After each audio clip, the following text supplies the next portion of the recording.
Vineyard. When we planted our church, there were about 50 million Hispanics in the U.S. From our last census, we have grown to 62 million people. 62 million. Mm-hmm. So that's an increase of 23% in 10 years. Wow. Everywhere I go, someone approaches me to say, we need a La Viña church in our community. Everywhere I go. No matter if it's someone from Virginia or Wisconsin. Or Denver. Or Denver. I mean, everywhere.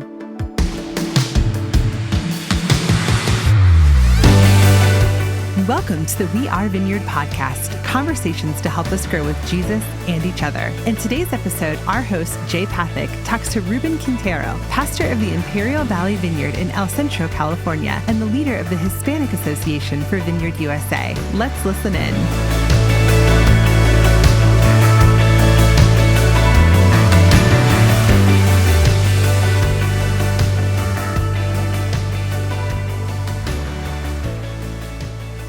Well, Rubén, thanks for making time to hang out and talk. Thank you. Thank you for coming and visit. Of course. So describe a little where we are. Where are we right now? Because people can't see us. Well, we are in El Centro, California, yes. Which most of the people doesn't know where it is. But very close to the border to Mexico in California. And we are in our living room. Right now. In our home. We're sitting here. Yes. So it is great to have you here. You know, when someone comes to a home, it's a friend. Mm-hmm. So it is our honor and pleasure to have you and some other friends here. Yeah, we're all coming to learn from you. We've been spending the whole day just driving around, hearing about your city and what it's like to lead right here next to the border. So we'll get to some of that, but I'd love to start the way we've started most of these, which is to hear a bit of your story. So yes. Tell us a bit about where you were born, where you grew up, all of it. Well, I was born in the other side of the border in a city called Mexicali, in this American accent, kind of, which I don't have. Yes. But anyway. You translated right there. Yeah. But I grew up there, and I came to the Lord when I was 8 years old. I played baseball back in those years, and we often went to visit some family in a small town outside of the city of Mexicali, where we had, some family members there, and they were part of a church. So they invited me to go to church on a Sunday, because I used to stay there for the weekend with some cousins, and as Mexican families, we are very, very familiar. Is that you hang out, you spend time together. Yeah, with family members. Yes. So they invited me to church, and my aunt was, the children's ministry teacher there. So I remember she inviting me to open my heart to Jesus. And with the faith of an 8-year-old boy, I said, yes, I want that. I understood easily that Jesus loved me. So I surrendered my life to Jesus, and that made a whole difference in my world, even as an 8-year-old. Yeah, and even if I didn't know how big of a change it was in those years, but it changed my world. In the coming years, I could see it, because then there were some hard times in my family. My parents split, they got divorced. So, during my teenage years, because of that foundation in Jesus and going to church every Sunday with my mom and my sister, I knew God as my father. What kind of church is this? It was a small Baptist church. Oh, okay. Yes, it was a small Baptist church. And in the next years, my mom was a pediatrician, and she was very involved in different acts of, helping others through her profession in, church activities or whatever they do. So she got involved in prison ministry. And after that, she was invited to come to what is La Viña Church in Mexicali. So I was like 13, 14 years old. It was a tough time for me with my parents split. So it came in the right way, in the right time for me to come to a church that was very different that I knew. I was in a small church, rural church, very conservative. It was like another world. So what do you mean? It was like what made another it different? Culture. Like, as you come in, you're still in the same city. Yes. Well, yeah. Ish. I mean, yeah. Yes. What made it so different? You know what? Honestly, I would say my friends wouldn't be here. I mean, they would laugh at everything I see here. Okay, so because of the music, old music, super old music. How we dressed up, how the church were dressed up for that. All the language, the church language that was there. Right. During those years, I thought this is like another culture. Which, if you've been really saved, God has changed your life. You're like, well, maybe this is what we have to do. We just do this to go to church. Well, I didn't feel that. No, But you were doing it. Yeah, well, because I was part of it. Right. I was part of it. I mean, I love some things. I love the love for the Word of God. Yeah. Which was powerful Clear. there. Yeah. I love the preaching, which it was powerful there. But then, I mean, the lifestyle, it was like living in another culture that was left behind, I don't know, decades before. Yeah, it's like you're in a different era. Yes. So I came to this church and I was like, really? Is this happening? Could this be with, this kind of music where people say my name? I mean, I was 14-year-old and I'm not brother Rubén. So wait, so before I was... So as a 14-year-old, it's like...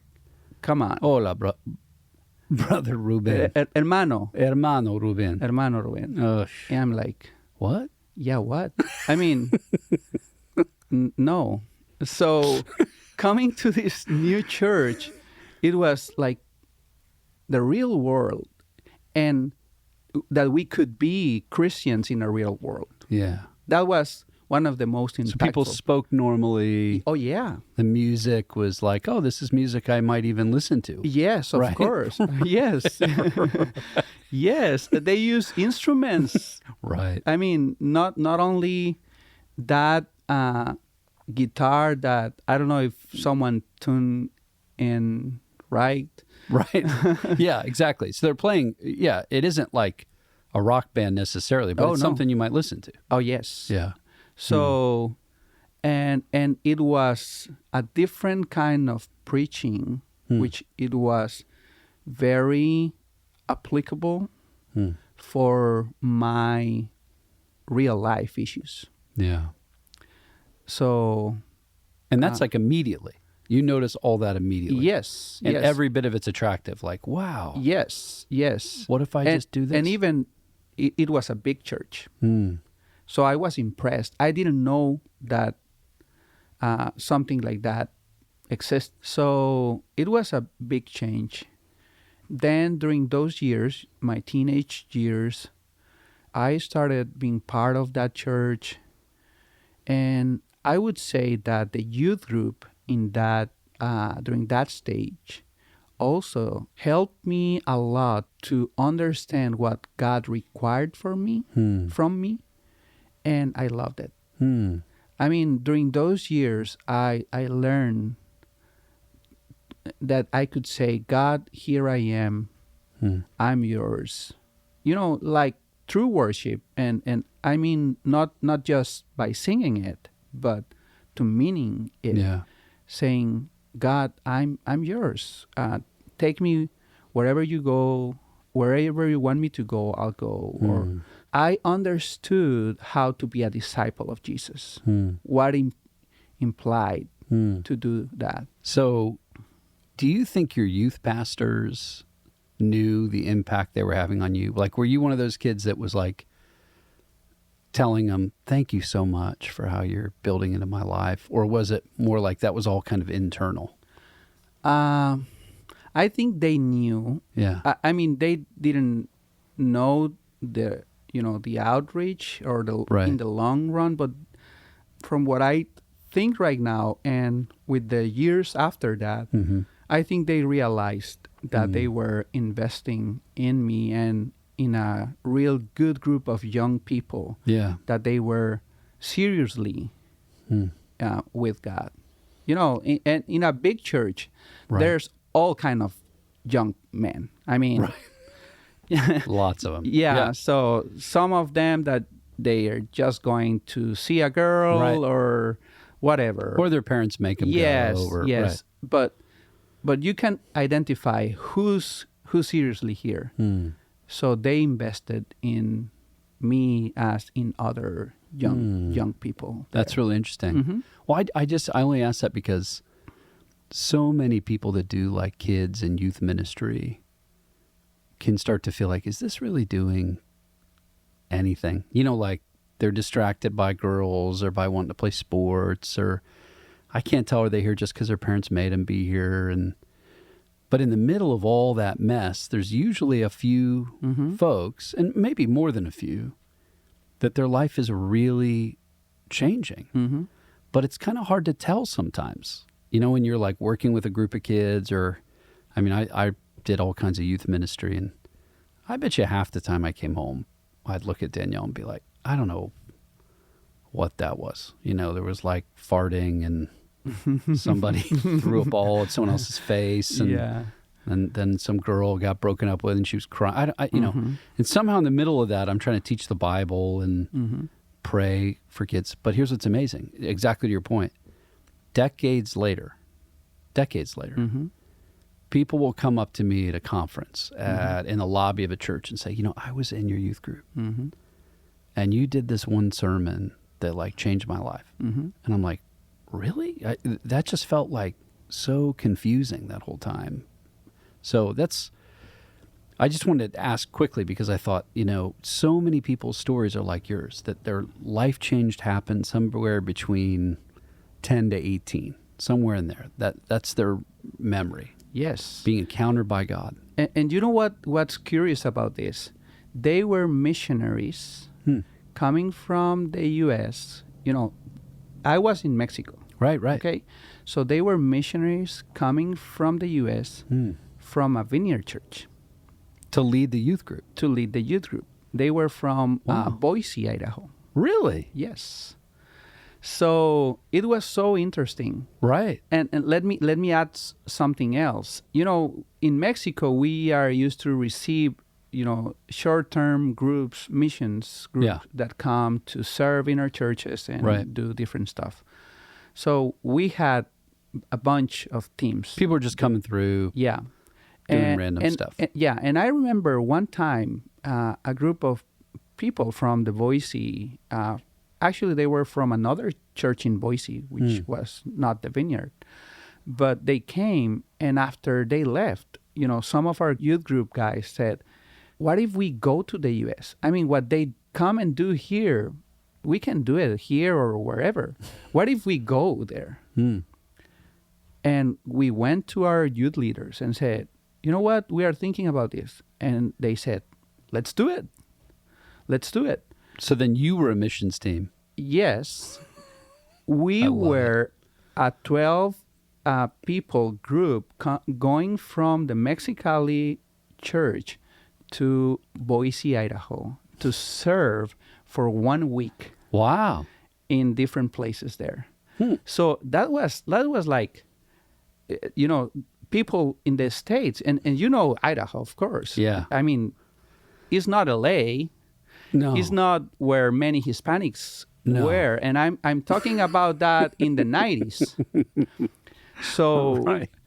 it And was of like, all the places, Yes. we're going to go from Mexicali to Boise. yes. This is great. So we were like asked, why are you coming here? And it was an amazing experience. I remember preaching in like a rescue mission, something like that, or a shelter for the homeless. So how old are you?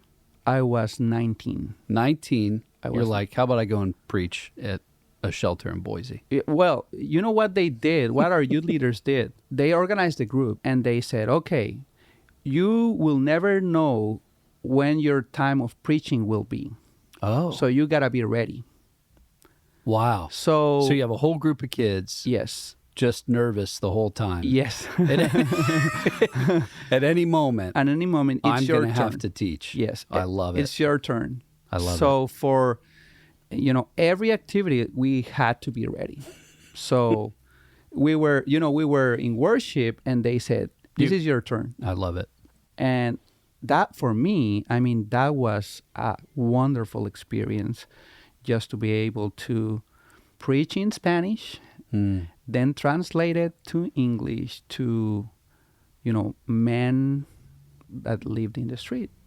And that was a great experience. So anyway, I just wanted to mention that because I would never thought that, that would happen years later, coming from Mexicali to the United States to plant a church, which was what actually happened years Yeah. later, actually like 12 years Yeah. after that. But you did. I love this. I love so many things about that story. First, that a group of kids tell their youth leader, "Hey, this is what we want to do," and they're like, "Okay, yeah, let's do that." Second, you're all going to have to preach, so make a sermon. Like, be ready. Love that. And then you have 19-year-old Rubén preaching at a homeless shelter, translated back to English. I love it. I would do anything to get a recording of that sermon. I wonder if we can find it. Only in heaven. Yes. Or just photos. I'd love photos, even though I have some pictures. Do you really? Yes, I have some pictures. I don't know if I have them here. I have some pictures of that trip. that is so great. Yeah. Well, and what a formational thing for a teenager to try that. That's really cool. Okay, so I stopped you. Then you go to college. Yes, I went to college. I finished college. I'm a CPA. And after I graduated, there was training for youth in our church. It was like a 2-week intensive discipleship training. It was like a retreat in our church. 2 weeks? Yeah. Like straight. Yes. Okay, that's quite a retreat. I mean, that's it was a long time. Yeah, and during the summer, Oh, gosh. you don't want to be there. It's 1,000,000 degrees. Yes. Yeah, So, right. so we were there. I was part of it. We were like 40 something. Wow. Yeah, young people there. And I was there. And, I had some plans. I just graduated from Gonna school. go get a job. You're ready. Yeah. Right? I actually was interested in serving in Jesus at church, but I was like, I'm not doing it right now. I'm planning to work, maybe in the future do a missionary trip, and then come back and serve at the church. But as I was doing this intensive discipleship, which it was really an encounter with the Holy Spirit, and that was part of the program that was very intentional about having an encounter with the Holy Spirit. I felt that the Lord's telling me, this is your time to jump in to serve me. And I'm like, really? I need to talk to my pastor about this. Hmm. So at the end of this 2-week intensive discipleship training, I went to the pastor and I said, Pastor, I'm feeling this. I think I heard God asking me to say, here I am, if you need me. I know, and I knew that one of the maintenance guy was resigning because I'm not for a bad reason, but he was moving on. Right. Yeah, so I can do whatever you want. And he said, well, I wasn't expecting this, but, and then a guy, crossed by him, close to us, and he said, why you don't go and follow him and help him? And I was like, okay. That was the cleaning guy in our church. And I was like, yeah, I can do it. So I started cleaning the church. It was a big church, a big building. There were a few people in staff. So I started being the assistant of the cleaning of the maintenance guy in the church. You're the assistant. Oh, yeah. To the maintenance guy. Yeah. Wow. And actually... And you just gotten a degree. You're ready to be out there, build a career. Yeah. But you're like, I think my next move is to be assistant to the maintenance guy. Yeah. And now that you mentioned, that was a conversation with, some folks, some friends. And and my mom was like, really? What are you doing? Yeah. What are you doing there? Yeah. And you're like, I don't know. I think this is what God has made available to me. Yeah. So, wow. And actually, like a month later, that cleaning guy took his girlfriend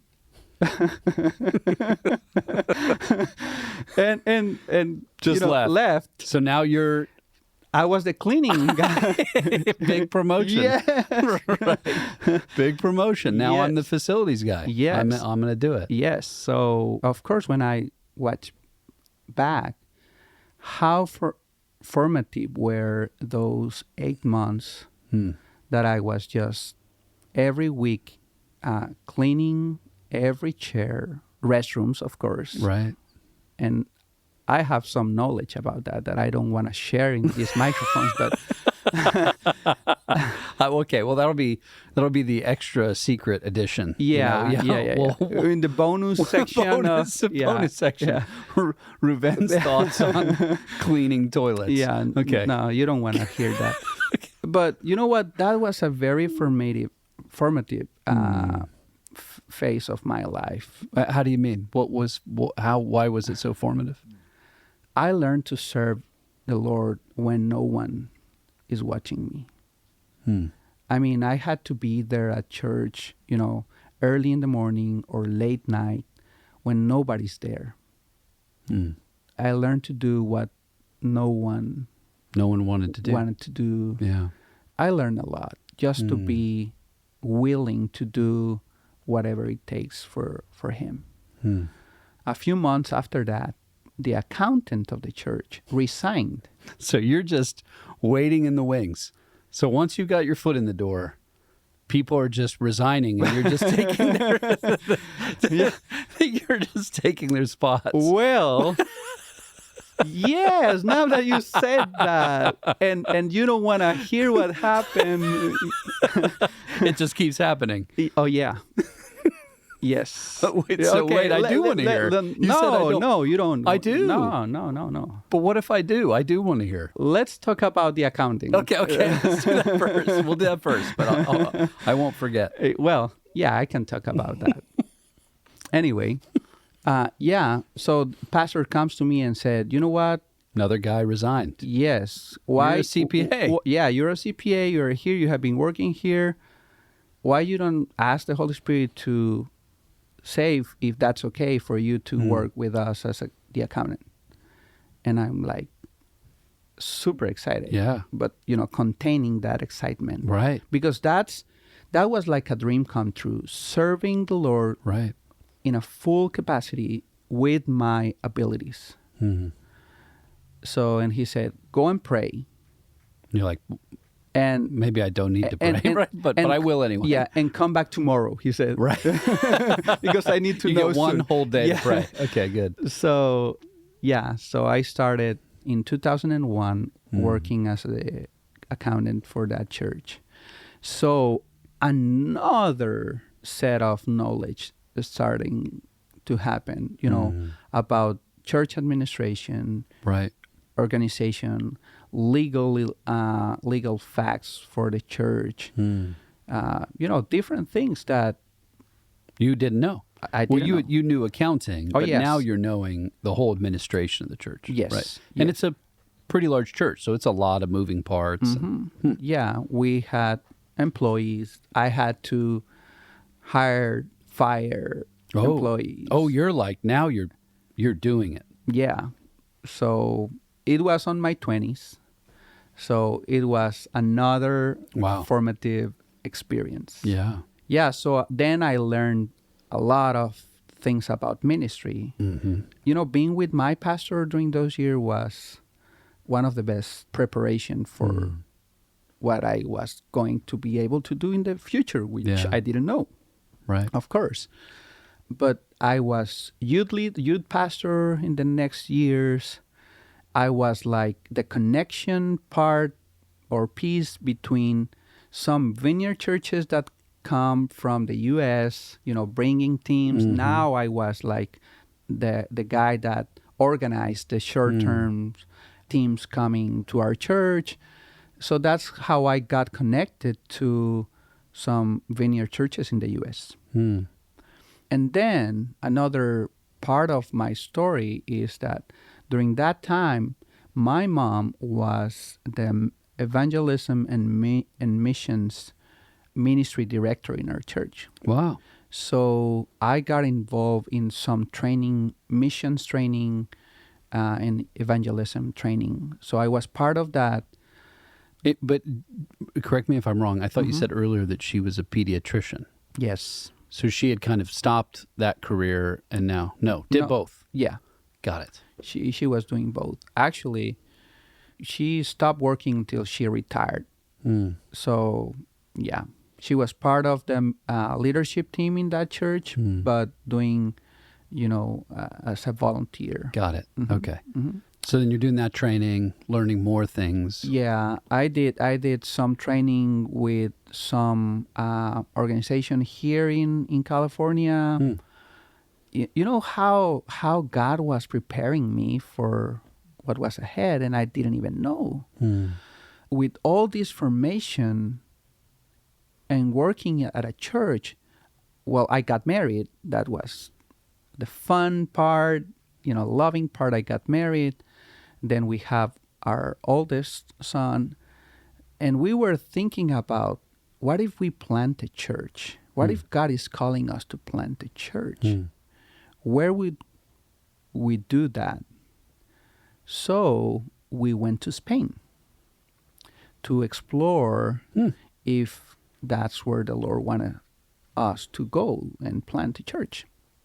So after that trip, which it was 15 years ago, we returned home confident that we had to plant a church in Spain because there was a very few Christians there. And with all the missionary training, it's like, go to the places where there's no church. Right. We had all this in our minds. We were preparing even a team from our church to be sent out to plant in Spain. And suddenly, unexpectedly, a good friend of us who was in the vineyard in a church in San Diego and our pastors in Mexicali invite us to a breakfast, my wife and I. And they say, okay, we want to plant a church in El Centro. By that time, I was like my pastor's right hand. Right. I was with him many times. So I was like, that would be a great idea. Yeah, you should do that. Yes, right. yes. Yeah, thanks for telling me. Yeah. That's going to be great. Yeah. So, and they said, and we think that you would be the right person to the right persons to do it. What? Right. Yeah, and I'm like, I'm not even what? I'm like, no way. No, thank you. Right. No. Because you're already thinking, we already have kind of a plan. We're going to go to Spain and... Yeah. Right. My first thought was, the U.S. doesn't need another church. You went through the church... I did. ...street today. There's churches around here. There's a lot of churches. So my thought was, there's no need of another church. I need to go where there is no presence of, the church, the gospel, where it needs to be preached. So my reaction was, no. Right. But, every pastor says, go and pray about it. Yeah, right. You know how pastors right. are. Yeah, I do. Yeah, so go and pray. Hey, I know you don't probably want to do that, but why don't you just pray about it? Ask God. Yeah. So I did it. And actually, I went to my pastor another day and I said, you know what, Pastor, if you ask me to go to El Centro, I'll do it. And he said, no, you should go and pray. That's a wise man, yeah. And ask the Lord. And he said, we will support you, whatever your decision is. If you want to go to Spain or if you want to go to El Centro, we will support you. And I was like, well, thank you. Yeah. But it's difficult. Yeah, that's harder, right? Yeah. Let me include this note. I think that I'm in the place that I am because for me it's very easy to obey. So if he would tell me, done. Yeah. I would do it. Right. No more questions. I don't feel like I'm the most, talented or wherever, but I know how to obey. And, well, he said, go and pray. And I went to pray, and I heard what I didn't want to hear, which it was, you got to go to El Centro.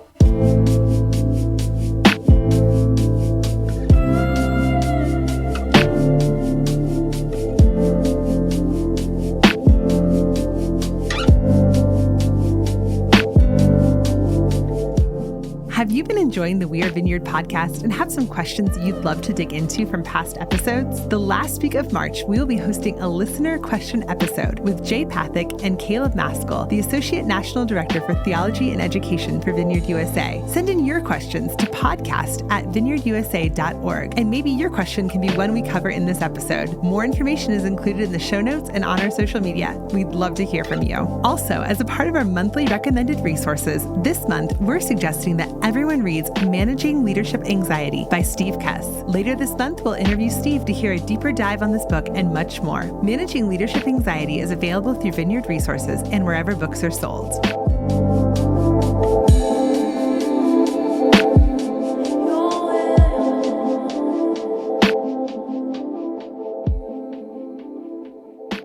Describe that a little bit more. Okay. Like an audible voice? I was afraid that you would ask. I was afraid that you would ask that. Well, I'm only asking because, people... Well, let me make an observation. Yes. And then I'll ask you about that more specifically. So people everywhere, all the time are asking, what does God want me to do? Okay, all the time. And they don't really know. So they're like, do I do this? Do I do that? And, they ask people and they do all this stuff. What's amazing about your story is, to this point, as you're describing it, you're just doing the next thing. Every step is, well, I don't know, I'll go to this youth camp, and then the Lord says this, so I guess I'll do that. And then the next thing I know, I'm the facilities guy. The next thing I know, I'm the CPA. The next thing I know, I'm this. So to this point, you're just faithfully obeying the opportunities that avail themselves. Which, what I'd say about that is the perfect soil or ground by which then God can speak to you about a new thing. So the thing I say to everybody who doesn't know what they're supposed to do is I say, well, just be faithful to what's in front of you. And if you don't have a vision, follow someone else's vision. Because in all of our lives, we can tell somebody that God's speaking to. Like, I don't know what I'm supposed to do, but I know that guy knows, or that woman knows what she's doing. Mm-hmm. Why don't I just go serve her? Why don't I go serve him? And if you do that and you're just faithful, somewhere along the way, God will show up and go, now I'd like to give you a vision. And it's basically what I think about how leadership works is God tends to give vision to people that have been following another's vision. Mm-hmm. But if you can't follow someone else's vision until you get your own, those people tend to just wait around a long time. Yes. Because you serving, cleaning for 8 months. Yes. Them being the physical, that's the soil. That's the soil being prepared of your soul to be a certain kind of leader. Yeah. Well, and then you're like, I'll just do whatever. Mm-hmm. But then God speaks, which is what I want to hear. I want to hear what happens. You know what, Jay, what you're describing, I love it. Let me tell you this. Over the course of my life, I have had dreams of, serving Jesus in different ways. And when God has opened every opportunity, it has come to fulfill every one of my dreams, even before I thought that I would be able to do it. Right. I mean, that's why... But you weren't chasing it. No, yeah, exactly. Exactly. I mean, when I said, then they invited me to be the accountant. Right. And you're like, what do you know? Yeah. I'm a CPA. Yeah. Right. I mean, I was ready to do it right. because that was in my heart. Yeah. To be a church planter, that was in my heart. Even though, I wasn't looking for it. Right. So let me tell you how God spoke to me. It was, reading the Bible in my bedroom. Of course, I remember well that time. I was reading Genesis and the story about Abraham and Isaac and how the Lord has given him a promise. But then he asked, go and sacrifice your son. That thing hit me. And I felt like the Lord was telling me, you have to sacrifice what has been your dream for this. So give that up. Yes. And then there was another part of the scripture that says that the promise would be fulfilled in your descendants.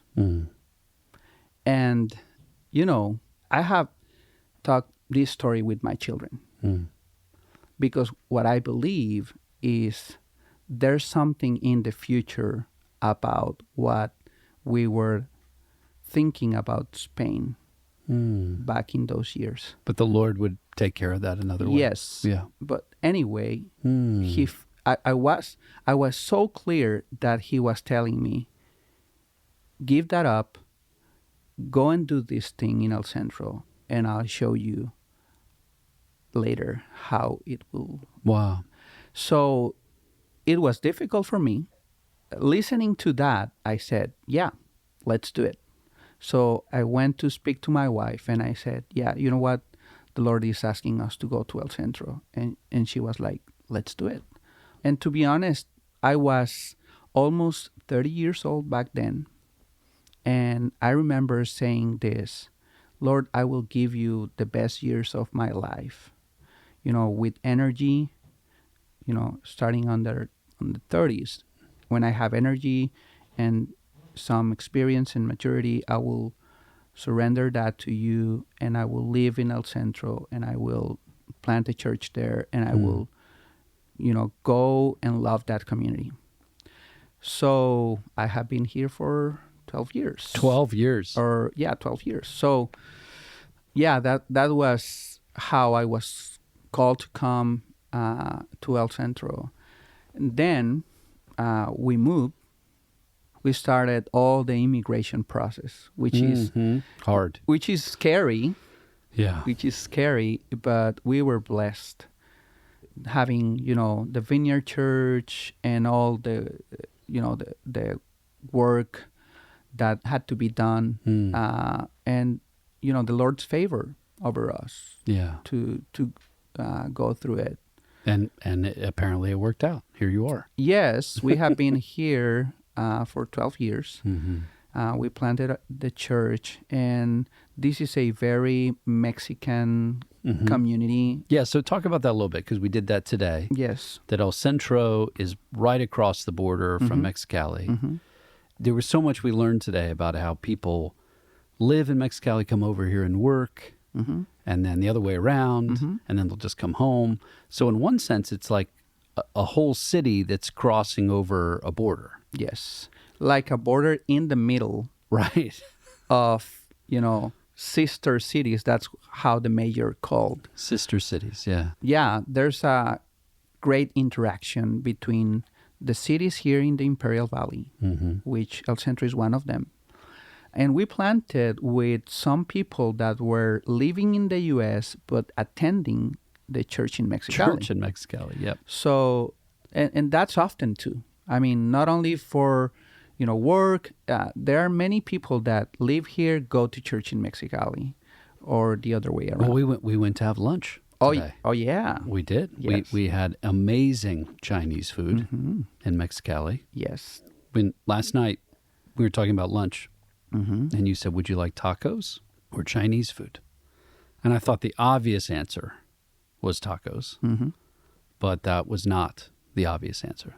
The obvious answer was Chinese food, because why? Why is there Chinese food in Mexicali? Well, Mexicali was partially founded by Chinese people that were here 120 years ago.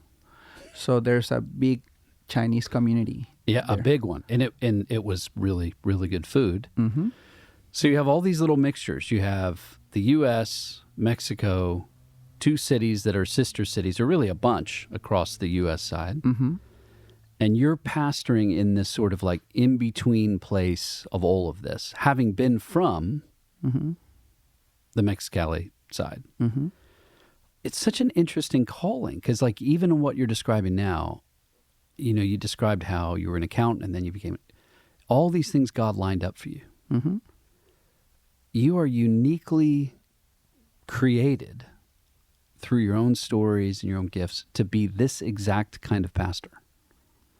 Right? Like, what an amazing way that God put all that together in your life. The missions thought, you're like going to stinking Boise or whatever, and you're imagining where to do stuff. You've already been sort of working back and forth in these worlds, and then God speaks like, yeah, you're going to do that.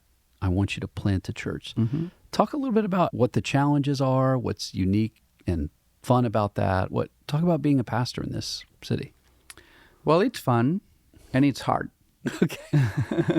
Those words don't generally go together, but go ahead. Yeah. Yeah, but it is. It is like that. It is fun because, we are a small town city.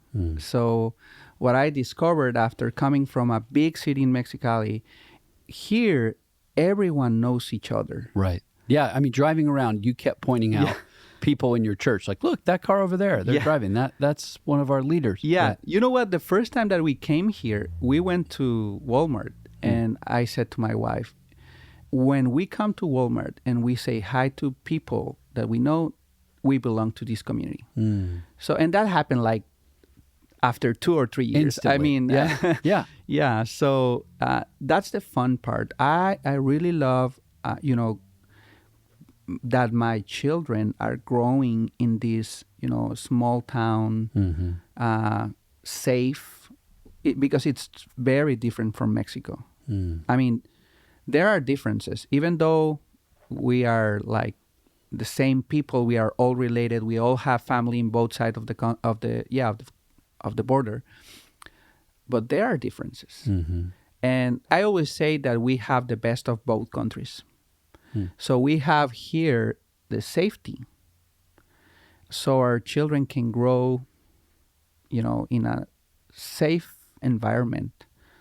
There are some parades and schools and right. And this is a small town. We know each other. Small town America. Yeah. Kind of rural. It's right. So that's fun. That's beautiful.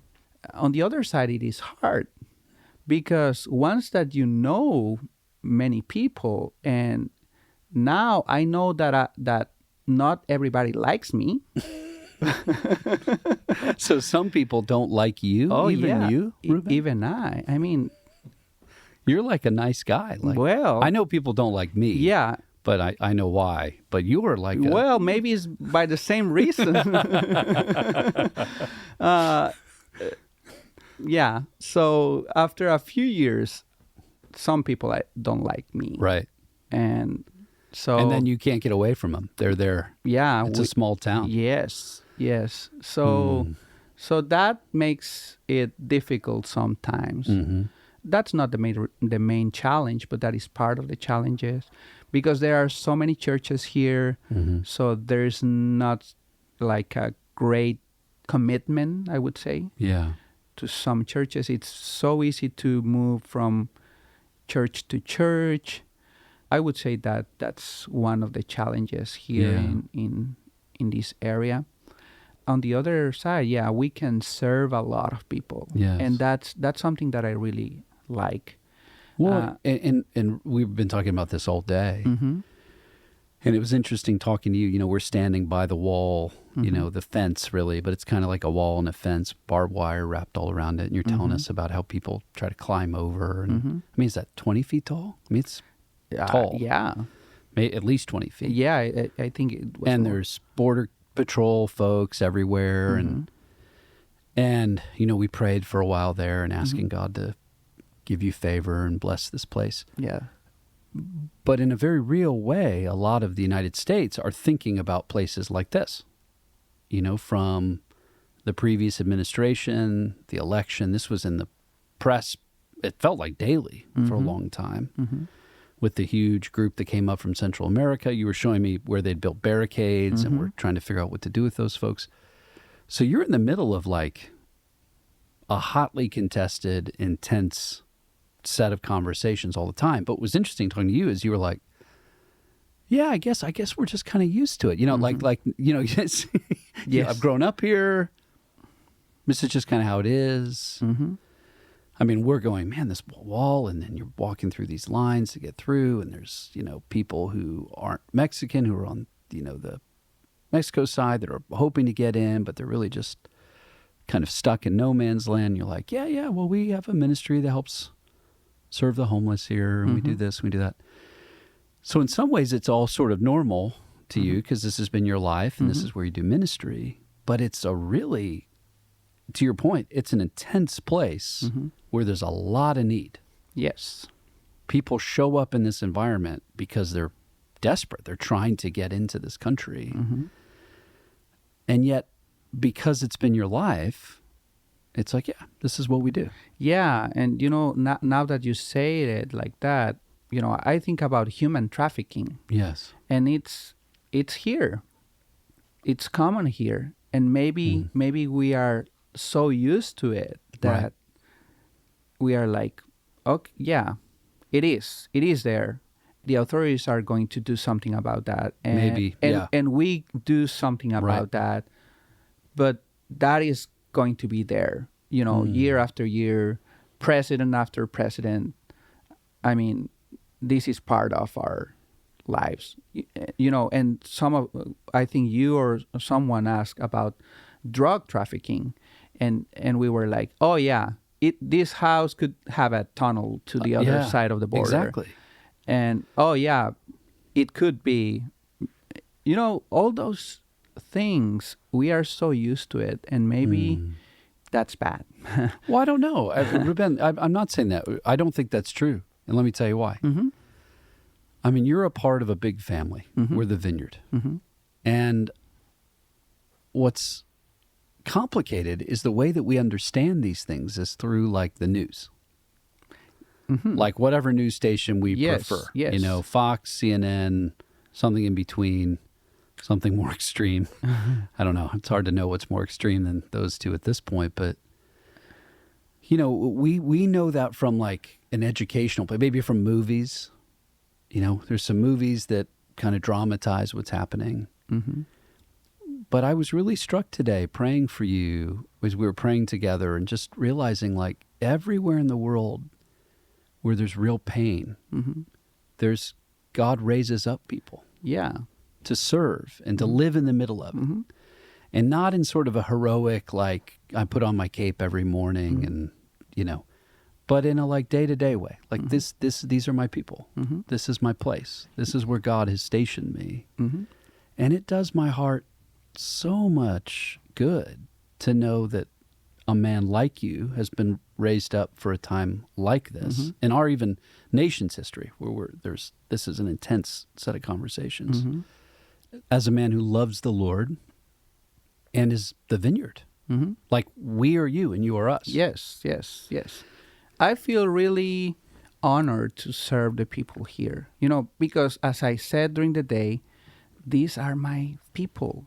As I see myself and I see the people, they look like me, I look like them. This is my people. I love to serve these people. I love to serve. Well, we hadn't talked about the agricultural workers, which I really appreciate my chaplain work with, you know, the poorest in my country, having the opportunity to come and work here and have you know, an income that would support their families in Mexico. So I really feel privileged, honored to serve. And the church, the local church, these are amazing people, and they have all kind of struggles the same way that all Mexican people have struggles here, starting with immigration documents. You know, that's part of the conversation of many families in our church, because that's part of our reality. And poverty and lack of education and lack of opportunities in life. So, I truly feel honored